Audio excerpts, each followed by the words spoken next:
Good morning. This is Jay Trucker 717, and you have reached Jay Trucker 717 Broadcasting. All right. Good morning to you. And what is going on today? Okay.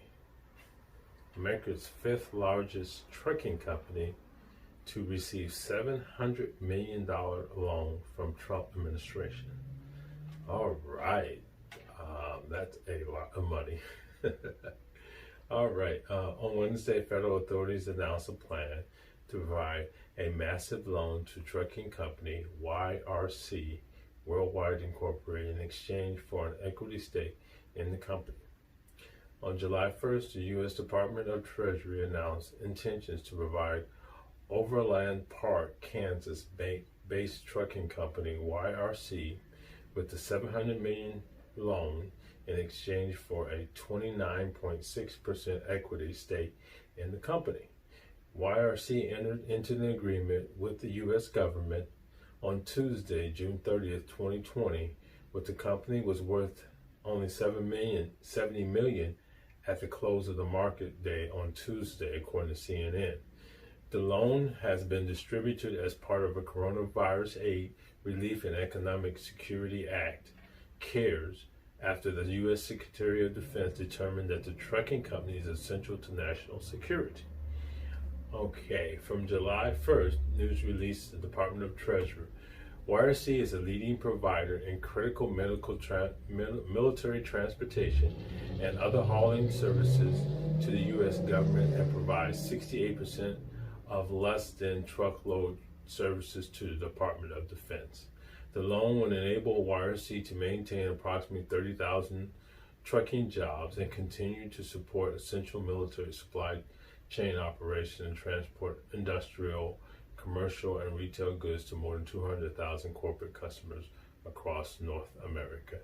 So basically what this is that YRC does a lot of military transports, maybe tanks, military guns, whatever the military needs. And without this trucking company, our national security would be affected because we wouldn't get the resources we need to keep the troops out there on the field protecting and serving our country. So that's a very important thing. So I understand why the loan was initiated by the Trump administration. All right, what else is going on? These 4 states issued new statewide mask requirements as second wave fears spike. Okay, we know that the second wave has hit, and Dr. Facino, I think he is, warned us that there will be a second wave. But with that now, we're seeing that maybe it's a possibility that we may have reopened too soon. We don't know that specifically, but that's a good indication. And the second wave is hitting, and we're starting to see more spikes. So a lot of the states have instituted a mask requirement, and some of the states here they have listed here. Kansas, starting on Friday, July 3rd, masks are required in public spaces in Canada. So if you're in Kansas, yeah, you're gonna have to wear a mask.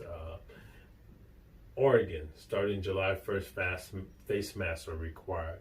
And that's another thing for the trucking industry. We need to maintain that you have a mask. I know there's a couple organizations that are giving out or sending free masks to truck drivers, so that's something you may want to get a hold of. Oregon, starting July 1st, face masks are required. California on June 18th, statewide mask order. And in Nevada on June 24th, Nevada Governor Steve Soloski issued a statewide mandatory face mask. So a lot of states are issuing a mandatory face mask. And I'm gonna be honest with you, as soon as I leave the door, I put my face mask on.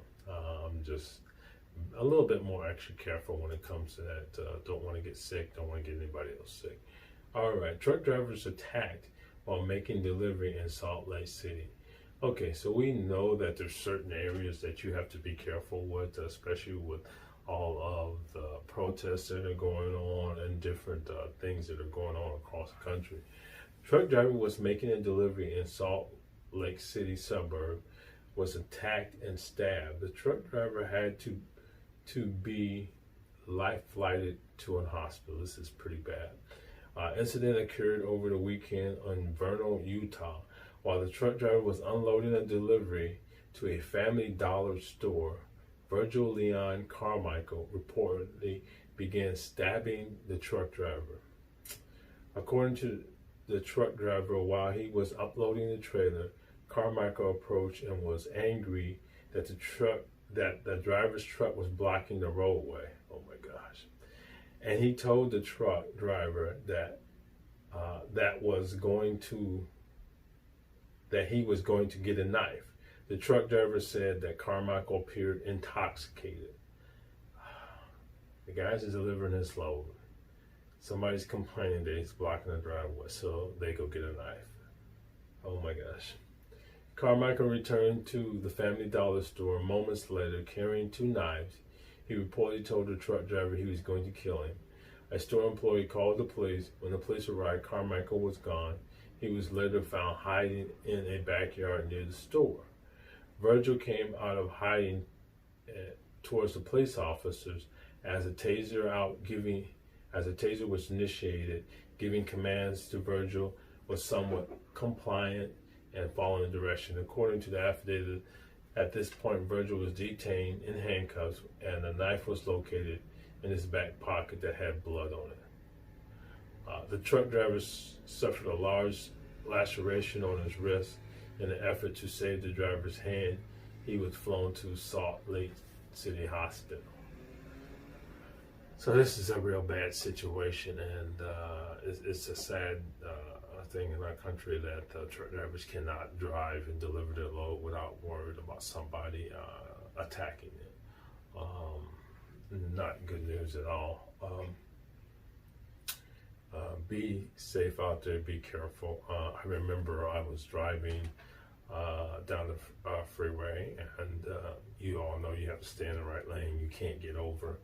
And a guy was coming on my right side, and he ran out of lane, and he refused to get over, and he refused to speed up or slow down.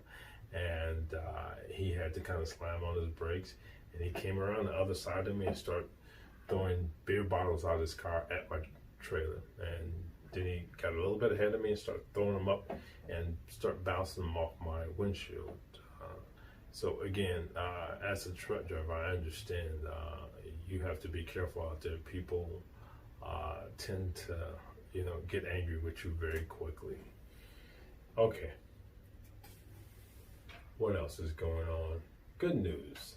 Tesla enters auto hauling business. Auto hauling business. Now, Tesla has a large factory, and I think what they're doing is they're using their Tesla semi-truck to haul cars now, which is advancement in technology. I'm a techie. A red Tesla semi-truck was spotted in California hauling a load of Tesla Model Y and Model 3 cars. The truck was delivering Tesla cars to customers in California. In a tweet, Elon Musk said the Tesla semi-trucks can deliver Tesla's cars to within California. Tesla announced plans for a semi-truck in 2017 with intentions to be available in customers by 2019. After additional delays, Tesla announced that the electric Class 8 truck would be produced and delivered wouldn't be produced and delivered until 2021, so they had to delay it to 2021. So basically, what you see is that they're actually delivering with the semi-truck. Let's take a look at one of the clips on that. Okay, that is a Tesla truck right there, and you can see the cars on the back of the loader. Look like it's quite a bit of Tesla cars, and I don't know if this is actually fueling or just stopping there, but you can see the Tesla semi-truck.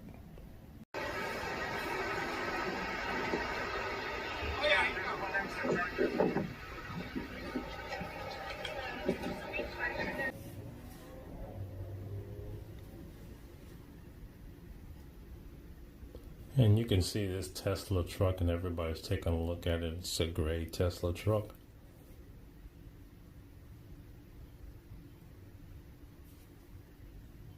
Okay, yeah, that was very interesting. You could see the red semi truck at the Tesla plant with Tesla cars loaded up to deliver. So it's coming, y'all. It's coming. And again, we know the Tesla semi truck is no diesel fuel, all electric. All right. Some states shutting back down. Truck drivers share their concerns. So we all know the second wave is hitting, so it has probably slowed up a little bit, but as soon as things get back to normal, we're going to see an increase in freight here. As this article says, as cases in COVID are spiking across the country, some states are clamping back down.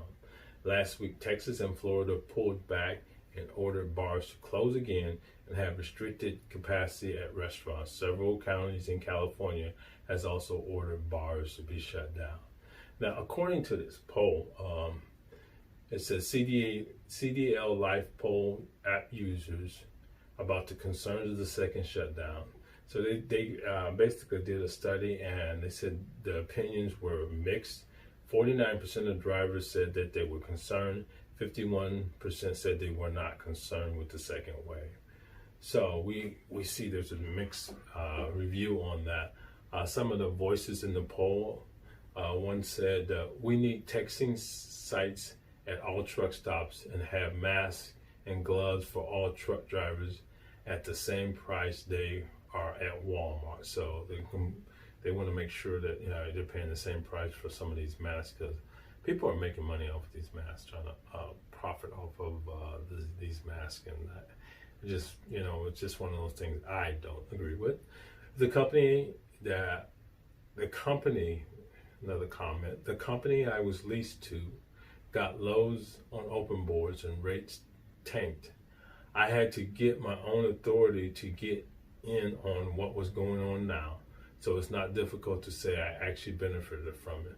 So basically what he was saying was that some of the rates from the freight had dumped, and he got his own authority to try to find better trucking rates and stuff of that nature. So good thing for him. This comment says, y'all, I'm concerned, but also I do not know of anyone personally that has caught it, so I'm suspicious about the actual truth about what the media is reporting. Huh? Sorry. Yes, coronavirus is out there. Yes, people are catching it. I don't know if you've been hiding under a rock, but pay attention. Some people, it's just one of those things. You can tell it to them, you can report it to them, and it's kind of like, unless I can see it with my own eyes, touch it with my own hands, I don't believe it. What was that they call in the Bible? It says doubting Thomas. If I don't see it with my own eyes, if I can't touch it with my own hands. Okay. All right. So that's some of the comments with that. Again, be safe out there. If you're leaving your truck, please wear a mask. The second wave is coming. As a truck driver, you just have to worry about when you're out the truck. When you're in the truck, you're fine. But when you get out that truck, make sure you put a mask on. Make sure you keep yourself safe, because the last thing we need you to do is get sick delivering your freight, because that will cause a problem. All right, so that is it for today. We're going to end with, of course, the weather break, so you can look at the weather. Again, I always tell you, no load is worth your life, so be safe out there. This is Jay, Trucker 717. Peace. I'm out of here. Have a wonderful day.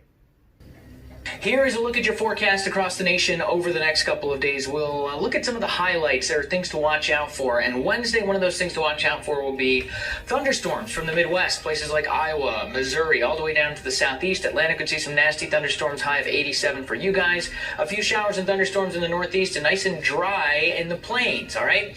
Thursday, another nice dry day in the plains. We'll have some more spotty showers and storms in the southeast. These will likely mostly stay below severe limits. Could see a couple of severe storms up in parts of New England, and then the west looks absolutely beautiful. Temperatures in the upper 70s with a mix of sun and clouds in Los Angeles. Again, that's Thursday. And then Friday's forecast, really not terribly different from Thursday overall. Still some spotty on and off showers. Some of them could produce some pretty heavy rain down in parts of the southeast, especially along the Gulf Coast. But apart from a couple of spotty showers in parts of Kansas or Oklahoma, maybe even North Dakota, very few and far between. The plains look mostly dry, and the west a little bit on the warm side on Friday.